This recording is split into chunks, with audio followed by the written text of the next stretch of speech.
തുടർച്ചയായ വന്യജീവി ആക്രമണങ്ങളിൽ പൊറുതിമുട്ടുകയാണ് വയനാട്. പടമലയിൽ കാട്ടാന ചവിട്ടിക്കൊന്ന അജീഷിന്റെ മൃതദേഹവുമായി മാനന്തവാടി നഗരത്തിൽ നാട്ടുകാരുടെ വലിയ പ്രതിഷേധം നടക്കുകയാണ്. ആംഗ്യഭാഷയുമായി എനിക്കൊപ്പം ചിത്ര കൂടിയുണ്ട് ഈ വിവരം പ്രേക്ഷകരിലേക്ക് എത്തിക്കാനായി. എന്തായാലും വലിയ പ്രതിഷേധമാണ് നമ്മളവിടെ കണ്ടുകൊണ്ടിരിക്കുന്നത്.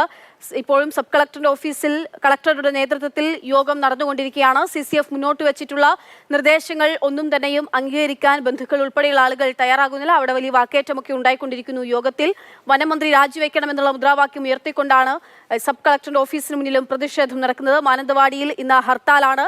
രാവിലെ 7:30-ക്കാണ് കാട്ടാന അജി എന്നുള്ള പാവപ്പെട്ട കർഷകനെ, പാവപ്പെട്ട പ്രദേശവാസിയെ ചവിട്ടിക്കൊന്നത്. രാവിലെ 7:30-ക്കാണ്. ആ ദൃശ്യങ്ങൾ തന്നെ നമ്മളെ അത്രമേൽ നടുക്കുന്ന ദൃശ്യങ്ങളായിരുന്നു. നമ്മൾ CCTV ദൃശ്യങ്ങൾ നിരവധി തവണ കണ്ടു. ആ ദൃശ്യമാണ് ഇപ്പോഴും നമുക്ക് ദൃശ്യങ്ങൾ കാണാൻ സാധിക്കുന്നുണ്ട് സ്ക്രീനിൽ.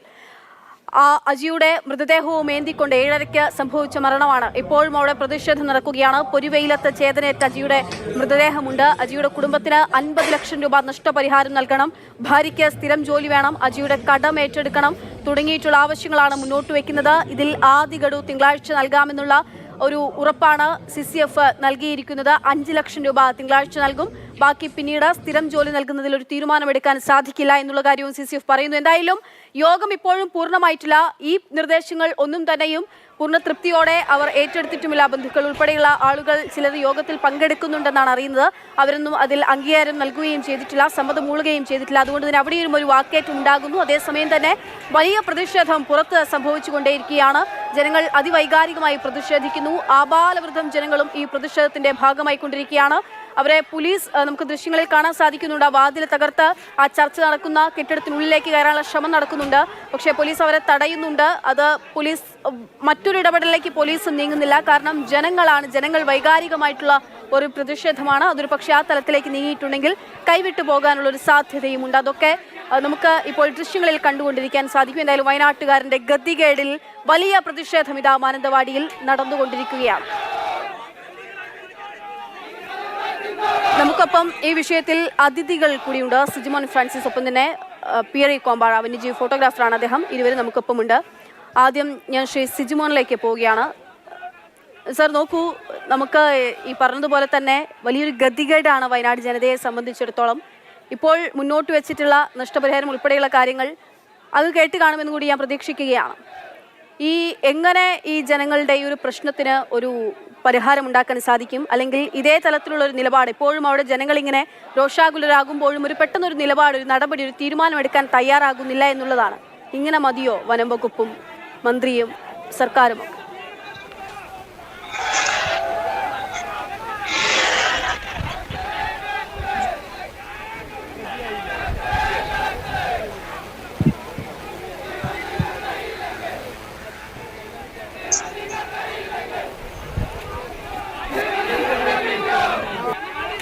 ശ്രീ സിജിമോൻ ഫ്രാൻസിസ്, അങ്ങനെ കേൾക്കാമോ? പറയൂ. കേൾക്കാം. പറയൂ. നമ്മൾ ഇതില് വൈകാരികമായി കാണുന്നതിനപ്പുറത്ത് ഇവിടെ ഒരു സർക്കാർ സംവിധാനം, അതായത് കോമ്പൻസേഷൻ കൊടുക്കാൻ വേണ്ടി മാത്രം ഒരു സർക്കാർ സംവിധാനം എന്തിനാണ് കൊണ്ടു നടക്കുന്നതാണ് നമ്മൾ ആലോചിക്കേണ്ടത്. കാരണം മരിച്ച ആൾക്ക് 5 ലക്ഷം രൂപ കൊടുക്കുന്നു തിങ്കളാഴ്ച, ബാക്കിയുള്ളത് പിന്നെ കൊടുക്കുന്നു. നമുക്ക് ജോലി കൊടുക്കാൻ വേണ്ടി തീരുമാനിക്കാൻ നമുക്ക് അധികാരമില്ല എന്നൊക്കെ പറയുന്നു. ഈ കഴിഞ്ഞ ദിവസങ്ങളിൽ നോക്കിക്കേ, വയനാട് ജില്ലാ കളക്ടർ പറഞ്ഞു ഫോറസ്റ്റ് ഉദ്യോഗസ്ഥന്മാരുടെ ഡ്യൂട്ടി തടസ്സപ്പെടുത്തുന്ന ഏതെങ്കിലും ആൾക്കാരുണ്ടെങ്കിൽ അവർക്കെതിരെ നടപടി സ്വീകരിക്കുമെന്ന് വയനാട് കളക്ടർ പറഞ്ഞു. എന്നാൽ ഫോറസ്റ്റ് ഉദ്യോഗസ്ഥന്മാരുടെ ഡ്യൂട്ടി അല്ലേ ജനവാസ മേഖലയിൽ വന്യമൃഗങ്ങൾ ഇറങ്ങാതെ തടയുക എന്നുള്ളത്. അപ്പൊ അവരുടെ ഡ്യൂട്ടി ചെയ്തില്ലെങ്കിൽ അവർക്കെതിരെ നടപടി സ്വീകരിക്കാനും അതുപോലെ തന്നെ CRPC 133 1FM പ്രകാരം ഈ കൊലപാതകിയായ മൃഗത്തെ വെടിവെച്ച് കൊല്ലാനും, അല്ലെങ്കിൽ ചീഫ് വൈൽഡ് ലൈഫ് വാർഡനോട് wildlife protection act 11(1)A അനുസരിച്ച് അതിനെ ഉന്മൂലനം ചെയ്യാനും അവകാശപ്പെടാനുള്ള അല്ലെങ്കിൽ ഉത്തരവിടാനുള്ള അധികാരമുള്ള ആളാണ് വയനാട് ജില്ലാ കളക്ടർ. എന്നിട്ട് വയനാട് ജില്ലാ കളക്ടർ 5 ലക്ഷം രൂപ കൊടുത്തേക്കാന്ന് പറഞ്ഞു വന്നിരിക്കുകയാണ് ഇപ്പോ. അല്ലെങ്കിൽ ഫോറസ്റ്റ് അധികാരികൾ 5 ലക്ഷം രൂപ കൊടുത്തേക്കാന്ന് പറഞ്ഞു വന്നിരിക്കുകയാണ്. കോമ്പൻസേഷൻ കൊടുക്കാൻ വേണ്ടി എന്തിനാണ് ഇവിടെ ഒരു സർക്കാർ സംവിധാനം നിലനിൽക്കുന്നത്? ഇന്ന് രാവിലെ നമ്മുടെ വനംവകുപ്പ് മന്ത്രി പറഞ്ഞു മയക്കുവെടി വെക്കുന്നതിനെ കുറിച്ച് ആലോചിക്കാൻ പറ്റത്തില്ലെന്ന് പറഞ്ഞു. ഈ കഴിഞ്ഞ എന്റെ കയ്യിലിരിക്കുന്നുണ്ട്, അതായത് മിനിസ്ട്രി ഓഫ് എൻവയോൺമെന്റിന്റെ ഗൈഡ് ലൈൻസ് ഇറങ്ങിയിട്ടുണ്ട്. അതിനകത്ത് വളരെ കൃത്യമായിട്ട് പറയുന്നുണ്ട് അക്രമകാരികളായിട്ടുള്ള വന്യമൃഗങ്ങളെ, അതായത് ആനയുടെ ക്ലാസിഫിക്കേഷനെ സംബന്ധിച്ച് കൃത്യം പറയുമ്പോൾ അക്രമകാരി ആണെങ്കിൽ 200-300 കിലോമീറ്റർ അപ്പുറത്തേക്ക് അതിനെ ഡ്രൈവ് ചെയ്ത് കൊണ്ടുപോയി മാറ്റണമെന്നും ഏതെങ്കിലും പ്രത്യേക സാഹചര്യത്തിൽ അത് ആളുകളെ കൊന്നിട്ടുണ്ട് എന്ന് കൃത്യമായി ബോധ്യപ്പെടുകയും ചെയ്യുകയാണെങ്കിൽ അതിനെ കൃത്യമായിട്ടും ഡിസ്ട്രോയ് ചെയ്ത് കളയാനുള്ള പവർ കൊടുത്തിട്ടുണ്ട്. പക്ഷെ ഇതൊന്നും വായിച്ചു നോക്കാതെ ഞങ്ങൾക്കൊന്നും അറിയാൻ പാടില്ല എന്നും പറഞ്ഞുകൊണ്ട് ഈ ജനവാസ മേഖല ഇത് വീട്ടിൽ നിന്ന ആളെ കരുവാരക്കുണ്ടിലെ ഷാജിഖാനെ വീട്ടിൽ പത്രം വായിച്ചുകൊണ്ട സമയത്താണ് കഴിഞ്ഞ വർഷം പോത്ത് വെട്ടിക്കൊന്നത്.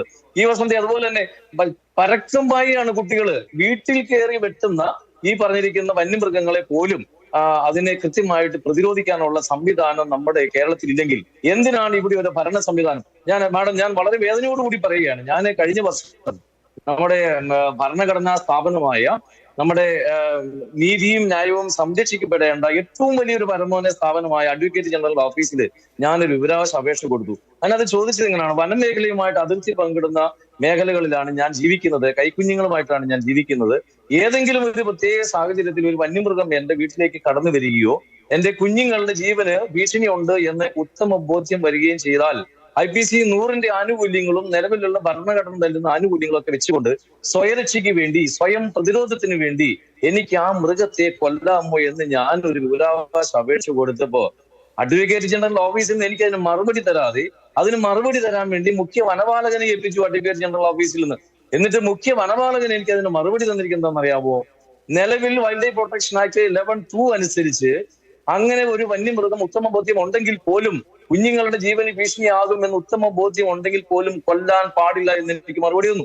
ഞാൻ ആ സെക്ഷൻ എടുത്ത് നോക്കിക്കഴിഞ്ഞപ്പോ on the basis of good faith the killing or wounding of a wild animal is not an offence എന്നാണ് പറഞ്ഞിരിക്കുന്നത്. അതായത് നിയമത്തെ കൃത്യമായിട്ടും വ്യാഖ്യാനിക്കാൻ കടമപ്പെട്ട അഡ്വക്കേറ്റ് ജനറൽ ഓഫീസ് പോലും അതിനെ കൃത്യമായി ജനങ്ങളുടെ നന്മയ്ക്ക് വേണ്ടി വിനിയോഗിക്കാതെ മുഖ്യ വനപാലകൻ അതിന് മറുപടി കൊടുക്കാനുള്ള അവകാശം കൊടുക്കുകയും മുഖ്യ വനപാലകൻ ആ നിയമത്തെ വളച്ചൊടിച്ച് നമ്മൾക്ക് മറുപടി തരികയും ചെയ്യുന്ന ഒരു സാഹചര്യമാണുള്ളത്. വയനാട്ടിലെ അവസ്ഥ നോക്കിയേ, എന്റെ ഓർമ്മ ശരിയാണെങ്കിൽ 2007 മുതൽ 28ഓളം പേരെ അവിടെ വന്യമൃഗങ്ങൾ കൊന്നു തള്ളിയിരിക്കുകയാണ്. ഈ നിയമങ്ങൾ മുഴുവൻ ഉണ്ടാക്കിയിരിക്കുന്നത് ജനങ്ങളാണ്. ഒന്നും രണ്ടുമല്ല, 28 ജീവൻ. അങ്ങിപ്പോൾ പറഞ്ഞ കണക്കനുസരിച്ച് 2017 28 ജീവൻ എന്ന് പറയുമ്പോൾ അത് മരണപ്പെട്ട ആളുകളുടെ എണ്ണമാണ്. അതിനപ്പുറത്തേക്ക് എത്ര പേർക്ക് എന്തൊക്കെ നഷ്ടമായിട്ടുണ്ട് എന്നുള്ളതൊക്കെ നമുക്ക് അറിയാവുന്നതാണ്. ആ അവസ്ഥയിൽ ഇന്നിപ്പോൾ ഈ തരത്തിലേക്ക് കാര്യങ്ങൾ പോകുമ്പോഴാണ് ഇങ്ങനെ ഒരു വലിയ വൈകാരിക പ്രകടനവും പ്രതിഷേധവും ഒക്കെ അവിടെ ഉണ്ടായിക്കൊണ്ടിരിക്കുന്നത്. ഇത് വൈകാരികമല്ല എന്ന് പറയുമ്പോഴും അവിടെയുള്ള ആളുകൾക്ക് ഇത് സ്വാഭാവികമായിട്ട് വൈകാരികമായിട്ടുള്ള വിഷയമാണ്, ഒരു ശാശ്വതമായിട്ടുള്ള പരിഹാരമാണ് നമുക്ക് വേണ്ടത്. ഇപ്പോൾ പിയറി കൊമ്പാറ വന്യജീവി ഫോട്ടോഗ്രാഫറാണ്, അദ്ദേഹം കൂടി നമുക്കൊപ്പം അതിഥിയായുണ്ട്. ശ്രീ പിയറി, ഈ പറഞ്ഞതുപോലെ മൃഗങ്ങളെ ഒരു പക്ഷേ നമുക്ക് കൊന്നുകളയാം, അതിനുള്ള വകുപ്പൊക്കെ ഉണ്ട്, ഇത്തരത്തിലുള്ള വകുപ്പുകളുണ്ട്, ചില വകുപ്പുകളൊക്കെ ഉണ്ട്. പക്ഷേ അവിടെ പോലും നമുക്ക് ചില പ്രശ്നങ്ങളുണ്ട്. നമ്മൾ കഴിഞ്ഞ ദിവസം തന്നെ ഈ പറഞ്ഞതുപോലെ എല്ലാ മൃഗങ്ങളെയും കൊല്ലുക എന്നുള്ളതൊന്നും ഒരു ശാശ്വതമായിട്ടുള്ള പരിഹാരമായിട്ട് എനിക്ക് തോന്നുന്നില്ല. അങ്ങനെയൊന്നും നമുക്ക് നടപ്പാക്കാൻ സാധിക്കുകയുമില്ല. പിന്നീട് നമുക്ക് എങ്ങനെ ഒരു പരിഹാരം ഉണ്ടാക്കാൻ സാധിക്കും, ഏത് തരത്തിൽ ഈ ഒരു വിഷയത്തെ നമുക്ക് നേരിടാൻ പറ്റുമെന്നുള്ളതാണ്.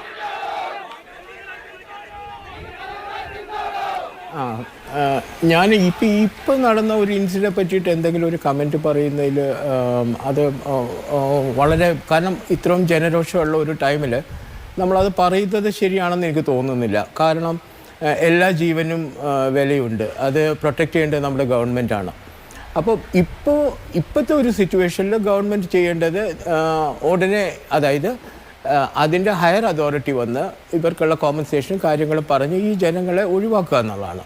പക്ഷേ ഇതിനെല്ലാം ബേസായിട്ടുള്ള ഒരു സംഭവം എന്ന് പറഞ്ഞാൽ ഇത് ഇന്നലെയും തുടങ്ങിയ ഒരു പ്രോബ്ലം അല്ല, വർഷങ്ങളായിട്ടുണ്ട്. അതായത് ജനങ്ങളും മൃഗങ്ങളുമായിട്ടുള്ള ഒരു അങ്ങോട്ടും ഇങ്ങോട്ടും ഒരു ഫൈറ്റ് എന്ന് പറഞ്ഞു കഴിഞ്ഞാൽ ജനങ്ങൾ ഈ നമ്മളെ കൃഷിക്ക് വേണ്ടിയിട്ട് വനത്തിൻ്റെ ഉള്ളിലേക്ക് പോയി വനം വെട്ടിത്തെളിച്ച് അവിടെ കൃഷി ചെയ്ത് മൃഗങ്ങളുമായിട്ട് മൽപ്പിടുത്തം നടത്തിയിട്ടാണ് നമ്മൾ ഈ സ്ഥലങ്ങളെല്ലാം വെട്ടിപ്പിടിക്കുകയെല്ലാം ചെയ്തത്. അതിനുശേഷം അന്നൊന്നും നമുക്ക് ഈ പറഞ്ഞ വൈൽഡ് ലൈഫ് പ്രൊട്ടക്ഷനെ പറ്റിയിട്ട് ഒരു വലിയൊരു അവബോധമില്ല, ഒരു സ്റ്റഡിയില്ല, ഒന്നും ഉണ്ടായിരുന്നില്ല. പിന്നീട് അതൊരു സ്റ്റഡിയും കാര്യങ്ങളെല്ലാം വന്നു കഴിഞ്ഞപ്പോൾ നമുക്ക് ഒരു കോർ സോണും ബഫർ സോണും വേണമെന്ന് പറഞ്ഞു.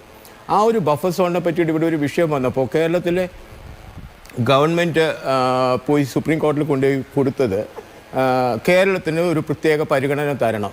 ജനങ്ങൾ കൂടുതലുള്ള സ്ഥലമാണ്. ഈ ജനങ്ങൾ കൂടുതലുള്ള സ്ഥലമാണെങ്കിലും ഈ ജനങ്ങൾ വെട്ടിപ്പിടിച്ച കാടിനെയാണ് ബഫർ സോണായിട്ട് വെക്കാൻ വെച്ചത്. കാരണം ഇത് ശരിക്കും ഒരു ബഫർ സോൺ എന്ന് പറഞ്ഞാൽ എന്താണെന്ന് വെച്ചാൽ കോർ സോണിൻ്റെ ഇപ്പുറത്തുള്ള ഒരു സോൺ, അതിന് ഒരു സ്പേസ് ഉണ്ടാവണം.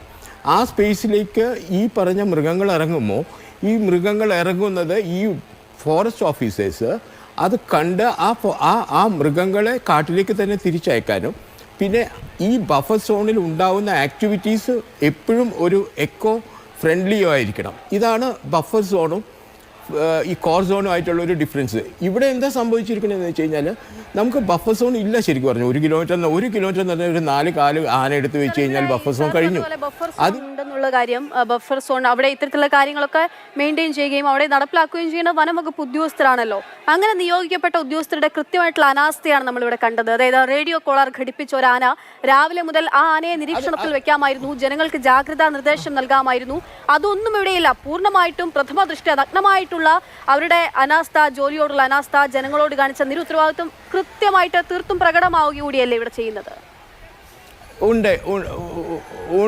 ഉണ്ടായിട്ടുണ്ട്, ഇല്ലെന്ന് ഞാൻ പറയുന്നില്ല. പക്ഷെ ഞാൻ എന്താ പറഞ്ഞതെന്ന് വെച്ച് കഴിഞ്ഞാൽ ഈ നമുക്ക് ഒരു ഐ തിങ്ക് കൂടുതൽ ആളുകൾക്ക് ഒരു തിങ്കിങ് വന്നിട്ടുണ്ട്. ഈ കോളർ ഘടിപ്പിച്ച് കഴിഞ്ഞാൽ നമ്മൾ കറക്റ്റായിട്ട് ഈ ആനയെ ട്രാക്ക് ചെയ്യാൻ സാധിക്കുമെന്ന്. അത് അങ്ങനെ സാധിക്കില്ല. ശരിക്കും പറഞ്ഞു കഴിഞ്ഞാൽ ഒരു റേഡിയോ കോളർ ഘടിപ്പിച്ച് ചെയ്തിരുന്നേച്ചത് ഒരു ആനയെ സ്റ്റഡി ചെയ്യാൻ വേണ്ടിയിട്ടാണ്. ഓക്കെ, അത് എത്ര ഡിസ്റ്റൻസ് ട്രാവൽ ചെയ്യുന്നുണ്ട്, എത്രയുണ്ട്, ആ പെർട്ടിക്കുലർ ആനയെ വെച്ചിട്ട് അവർ സ്റ്റഡി ചെയ്യാനായിട്ട് അവരുടെ റഡാർ യൂസ് ചെയ്ത് പുറകെ പോയാൽ അത് സാധിക്കുകയുള്ളൂ. അതല്ലാതെ നമ്മൾ റേഡിയോ കോളർ പിടിപ്പിച്ചിരിക്കുന്ന എല്ലാ ആന കാട്ടിൻ്റെ ഉള്ളിൽ നിന്ന് ബഫറിലോട്ട് കയറി എന്ന് പറയുമ്പോൾ നമുക്ക് പെട്ടെന്ന് ആ ഒരു സിഗ്നൽ കിട്ടാൻ സാധ്യത ഉണ്ടാവില്ല. അപ്പോൾ അവിടെ ഒരു പ്രോബ്ലം ഉണ്ട്.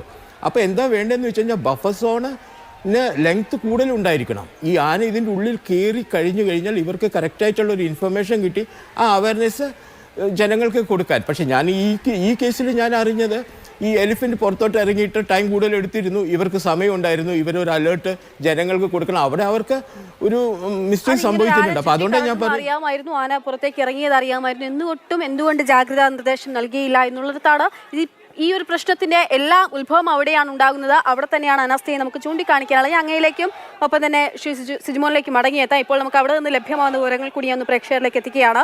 മുത്തങ്ങയിൽ നിന്നും കുങ്കി ആനകൾ പുറപ്പെട്ടിട്ടുണ്ട് എന്നുള്ള വിവരം വരികയാണ്. മയക്കുവെടി വെച്ച് ആനയെ പിടികൂടി മുത്തങ്ങ വന്യജീവി സങ്കേതത്തിലേക്ക് എത്തിക്കാനുള്ള തീരുമാനത്തിലേക്കാണുള്ളത്. അപ്പോൾ അതിനു വേണ്ടിയിട്ട് ഇപ്പോൾ കുങ്കി ആനകൾ മുത്തങ്ങയിൽ നിന്നും പുറപ്പെട്ടിട്ടുണ്ട് എന്നുള്ള വിവരം ലഭ്യമാകുന്നു. 50 ലക്ഷം രൂപ നഷ്ടപരിഹാരം നൽകണം എന്നുള്ളതാണ് ഇപ്പോൾ അജിയുടെ കുടുംബത്തിന്റെ ആവശ്യം. നിലവിൽ 10 ലക്ഷം രൂപ, അതായത് കളക്ടർ നൽകിയ മറുപടി അനുസരിച്ച് തിങ്കളാഴ്ച 10 ലക്ഷം രൂപ നൽകും. ബന്ധുവിന് താൽക്കാലിക ജോലി, സ്ഥിരം ജോലി സർക്കാർ തലത്തിൽ തീരുമാനമാകും. ആനയെ മയക്കുവെടിവെച്ച് മുത്തങ്ങയിലേക്ക് കൊണ്ടുപോകും, തുറന്നുവിടില്ല. ഇതൊക്കെയാണ് ഇപ്പോൾ ലഭ്യമായിക്കൊണ്ടിരിക്കുന്ന വിവരങ്ങൾ.